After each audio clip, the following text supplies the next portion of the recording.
devant vos postes téléviseurs, mesdames et messieurs. Très heureuse d'être devant vos postes téléviseurs, mesdames et messieurs. Bonjour, bonsoir, ça dépend de l'heure où vous nous suivez. Donc, nous sommes encore devant vous pour le compte de votre magazine Gros Sport, un magazine purement sportif, comme d'habitude. Aujourd'hui, nous recevons pour vous un ancien athlète d'Ari Claire Motema Pembe, mais actuel joueur du tout-puissant Mazembe, Moïse Kani Kiwilo. Avec lui, nous allons parler beaucoup plus de sa carrière, mais également de ses ambitions pour les prochaines saisons sportives. Avant de recevoir notre invité du jour, nous vous proposons de suivre ceci.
Nous avons déjà invité Nabiso Yamokolo Lelo. Je rappelle encore les noms, c'est Moïse Kani Kiwilo, ancien de club Norma, ancien Yadarin Claire Motema Pembe, mais actuel joueur il y a tout puissant Mazembe. Naende tozo sala interview Yamokolo Lelo comme ça déjà Nabiso Mbote Moïse. Mbote maman nangai. Boni basamula. Ouais, très bien pour la grâce de Dieu Baosunga.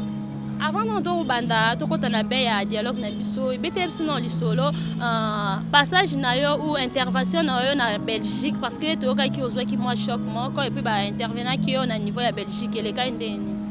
Ouais, le cas est très bien parce que dans un qui opéré na niveau genou le 1er décembre 2021 j'ai été opéré na niveau ya ba cartilage na bantorse donc c'est ça sigo ça va mieux. Ça va, mais quand tu as na ben à masolo na biso lelo Moïse avant tout bete la biso un peu histoire na yo to ebi koza ancien ya Norma ancien ya Darin Claire Motema Pembe mais actuellement joueur ya tout puissant Mazembe bete la biso na parcours na yo ti okoma na Mazembe. Ouais, parcours est ça un peu lent to banda balé ndé biso la plupart des jeunes congolais na ba quartier na banda ba équipe d'âge ba malou si on a la division, on a bêti moi, l'équipe moi trop. Et puis, normalement, on devenait européen sans la visibilité à niveau EPFK. On a bêti normalement des saisons et puis dans une sollicitation qui est de Bazano. Bazano, on a bêti des saisons, c'est là où Batama Zembe Monenga. On a proposé un gâteau Sombao, na Mazembe Mobet dans Don Bosco. On a bêti dans Don Bosco, je crois, 2 ans et demi après. On a sollicité un DSMP. Donc, un peu parcours, hein? Donc, dernier club DSMP, les Lausanne tout puissant Mazembe. Betre biso lisolo, passage na intégration na tout puissant Mazembe zaleko makolongwa DSMP ko kende maman ko tout puissant Mazembe zalaki facile, ozalaki invité ou yo moko ndo sala ba démarche so comme na tout puissant Mazembe. Bon, intégration na TP Mazembe. C'était premièrement via prestation dans la DSMP. Et on a bien parce que Naza joué à Mabango. J'ai été prêté dans la DSMP durant une année. On a bêti malheureusement parce que Ndena servira qui mana na monaki ango. C'était pas vraiment pour ça nanga. Donc on a fait servir DSMP dans le bagage moitié. Et tant que sollicitation il y a qui na zone à la TP. Je n'avais pas hésité, mais quand il y a un peu qu'on soit à peine à bateau approche. Au début c'était difficile, même on a mon penando l'ingate qu'on kende maman TP. Nando baba on a servir nan DSMP. Mais vie moi en réalité moi en condition moi amitié donc tout le monde vraiment dans le bas. D'accord, na imana Et c'est là où aussi bah conseiller à le rôle et pesiner tout bandoi causer là il vaut mieux tout qu'il ne me capé challenge mususu ndé na une décision ya ko zonga TP. Moïse soki totali bien na imana kombo bandai ko circuler kombo bandai ko sillonner kombo pena ya Moïse bandai ko tanga partout mais depuis okenda Mazembe Moïse ozo yokana vraiment té à part choc aux alènes nango nini susu ezalaki na base na yango donc ozo ki temps de jeu vraiment té na kati ya Mazembe. Ouais, choc premièrement na zende na obi na zaki opéré na le 1er décembre 2021. Normalement na za repos médical à 8 mois. Donc 8 mois, ils ont 6 mois d'août.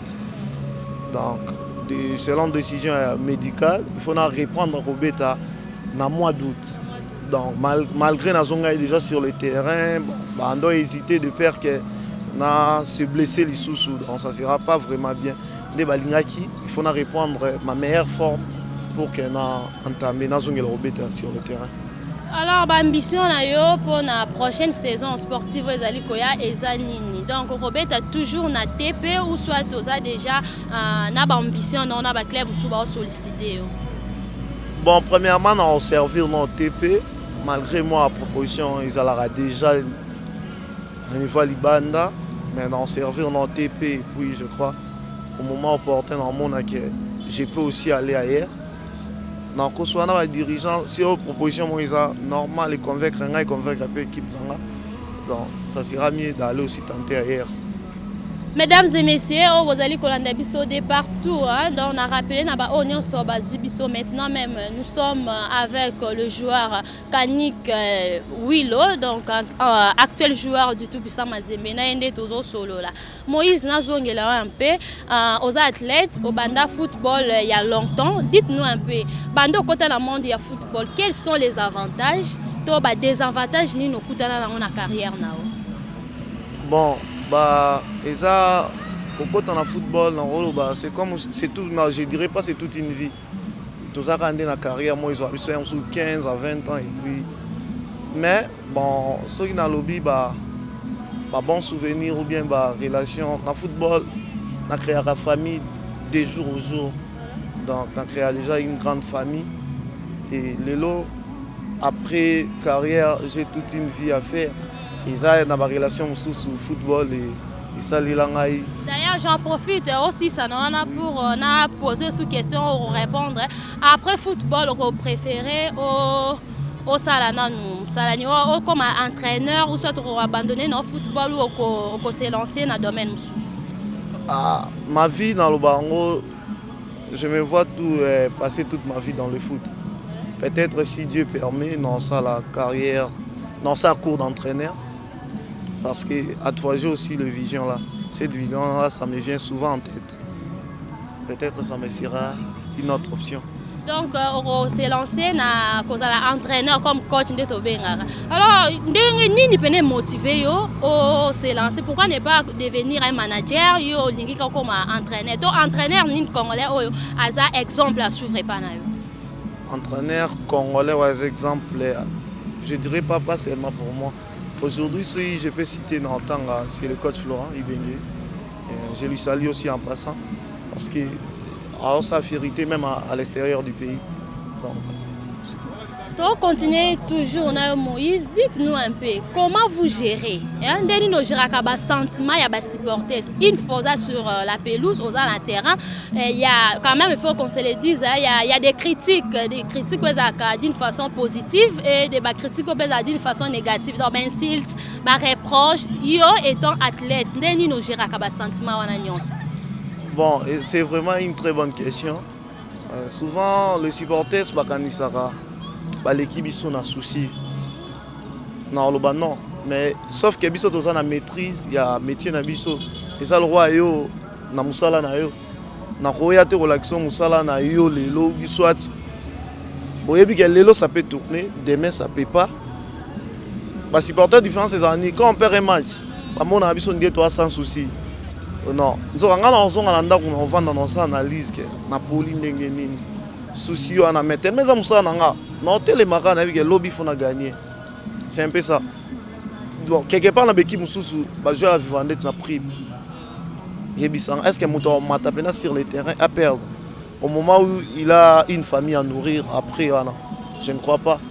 Mais Sauf que, souvent, oui. on vous reproche qu'une fois, beaucoup de star, beaucoup de grand club, beaucoup de monde en critique et prendre vraiment la considération. Tout soit tant que vous avez un club amicé, vous avez maintenant beaucoup de grands clubs, de grandes équipes, qui de star. Mon avis, je ne sais pas s'il y a une personne qui a aboué à la critique, parce que les critiques aussi, ça nous fait avancer. Jamais rose dans la vie, bien, non. Il faut quand ça ne marche pas, il faut bendio mato.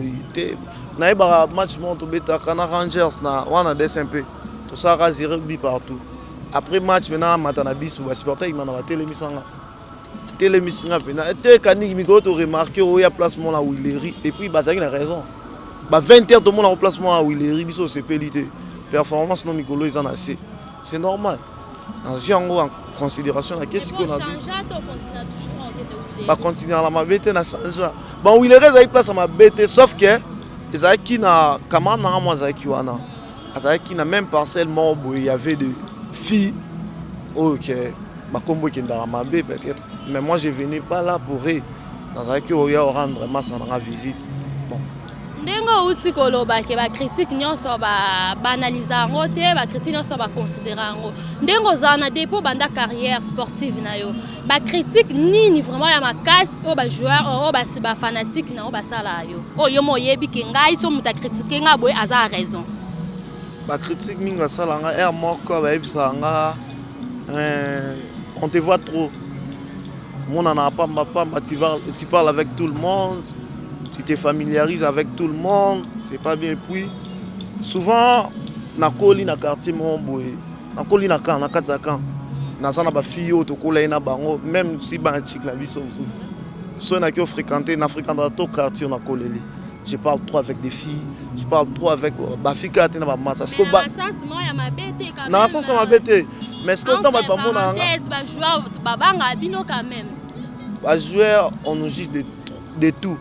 Mais je pense que aux gens dans le monde de foot, les gens qui fréquentera, au monde ils sont vraiment des responsables. Et ça que non, bien cet exemple là, je me dirais que je suis pas parfait. Mais dans un moto, mais dans un exemple on a occupé copier quand même. On a des critiques sur les plans personnels. Ce qu'on a intérêt quand tu es sur la pelouse. La critique ni vraiment fanatique ou même staff technique et ça là quand tu es sur la pelouse. La critique est ça là. En tout cas, quand je suis fatigué, je commence à perdre trop de ballons. Donc il faut travailler sur cela. Si on a les mines ça là-bas, perdre. C'est un peu ça. Moïse, nous sommes en face de nous, déjà dans quelques mois, reprise, il y a championnat, il y a la saison sportive 2022-2023 qui s'annonce déjà. Nini oyo, ba fanatique na yo, o bombeli bango, to nini oyo, il y a surprise aux bombela biso, ba journalistes, donc bref, les amoureux du football congolais. En tout cas, vraiment, ne l'oublie qu'il y a une surprise. Je travaille à fond pour vous satisfaire, vraiment. Et puis je sais que j'ai un grand défi. Mais je travaille bien pour bien aussi la France et ma famille aussi, donc ma maman que j'aime beaucoup, mes sœurs, c'est un peu ça. Mesdames et messieurs, comme déjà dans le transportif, je rappelle que le lot qui a Moïse Kanik, je rappelle pour la 1e fois qu'il est athlète actuellement. Il joue au TP Mazembe, un club de Lubumbashi. Merci à vous aussi, au Bolandi Bisso de partout et merci à toi d'avoir accepté notre invitation. Merci madame. Merci beaucoup.